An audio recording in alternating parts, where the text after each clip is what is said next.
Now, this is interesting. The word offspring, or the word seed there, the Hebrew word, it's a collective noun.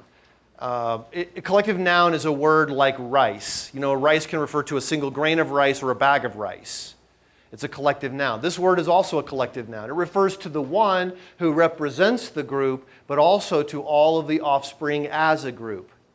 So God's plan of redemption is not that you can save yourself for all of eternity. You simply can't. You can't even save yourself from the parasite. But in God's plan of redemption, when you're redeemed, your works actually begin to crush Satan's work. It's a pretty interesting discussion, and especially interesting in that it doesn't begin in the book of Matthew, which is the first book of the New Testament. It actually begins in Genesis chapter 3. So this is something that's all throughout the entire Bible, not just something that's in the New Testament. So what does this have to do with us today? That's the big question, kind of the closing question we want to ask here. The key word you want to write down is the word incarnation. You see, maybe you'll see it in your notes there, incarnation. That God became flesh and lived among us. Some stories of the world say that only nature exists. There is nothing outside of nature. You can imagine a box, and inside that label on that box is nature, right? What's outside of it? Nothing. You can also understand that a lot of people believe that nature doesn't actually exist, that only the spiritual world exists. But they still have a box, and that box is just labeled spiritual or God, small g, something like that. What's outside of the box? Nothing, because only the spiritual exists. The Bible says the world exists because it was brought into existence by a God who exists outside of nature. And that nature, in fact, is an open system. It opened up, and into nature came the one who spoke it into existence, Jesus Christ. It resolves that tension that people feel about, well, if only nature exists, then I can't really know anything at all. Or if only spiritual things exist, then I can't really know anything at all. It is because of the incarnation that God is made flesh and dwelled among us that so many things about Christianity have influenced the world where other religions have had maybe no influence or even a negative influence on the world. Thomas Howard is a theologian who put this in a very nice way. The incarnation takes all that properly belongs to our humanity and delivers it back to us redeemed.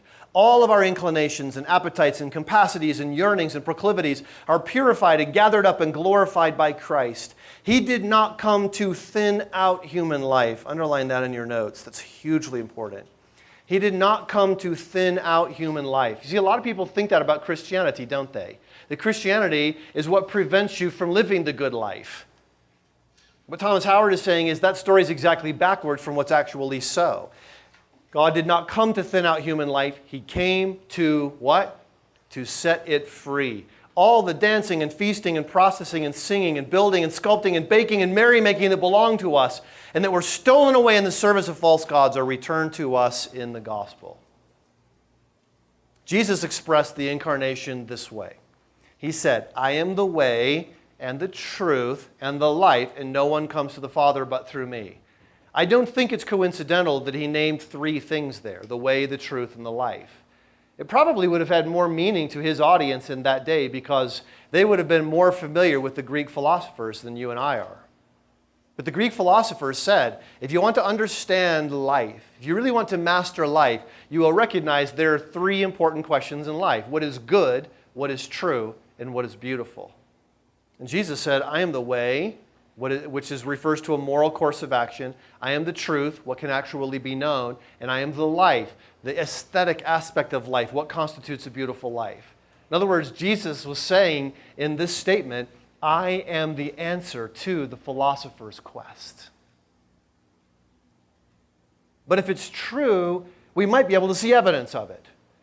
I'm not going to go into all of the evidence, obviously, but we might take a look at a little bit of the evidence of it. For example, when Jesus said, I am the way, referring to a moral course of action, we can actually take a look at the world around us and ask the question, is the world better off because Jesus came?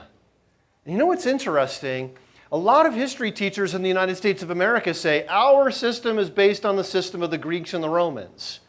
If that's actually so, we're really in trouble because the Greeks and Romans were an elite, haughty, decrepit culture. Women had no rights in Greek and Roman culture. Slavery was not wrong in Greek and Roman culture. Children were disposed of if they became inconvenient in Greek and Roman culture. It is because of Christianity that we have the system that actually holds each person to have inalienable rights. In fact, Luc Ferry, the philosopher, he's a French philosopher. Luc Ferry, I guess is how you say his name in English. It's probably appropriate to say Luc Ferry. Anyway, he is actually a very well-known French philosopher. He wrote a book called A Brief History of Time. And in the book he said, and this is coming from an atheist philosopher, this is interesting, it is to Christianity that Western civilization, quote, owed its entire democratic inheritance, end quote. It wasn't the Greeks and Romans who thought of this. It was through Jesus Christ. In other words, cultures that reflect Jesus can develop things. We look at Christianity and realize it was because of Christians that we have the abolition of slavery. It is because of Christians we have hospitals, higher education, rights for women, rights for children, all of these kinds of things that were never true in history up until people began to believe and understand that human beings are made in God's image. All right? Now, what about cultures that deny Christ? Well, there are a few. Soviet Russia, Communist China, Cambodia, and a few others. And the number one characteristic of those countries, if you put them into a list, is the death toll. It's the death toll.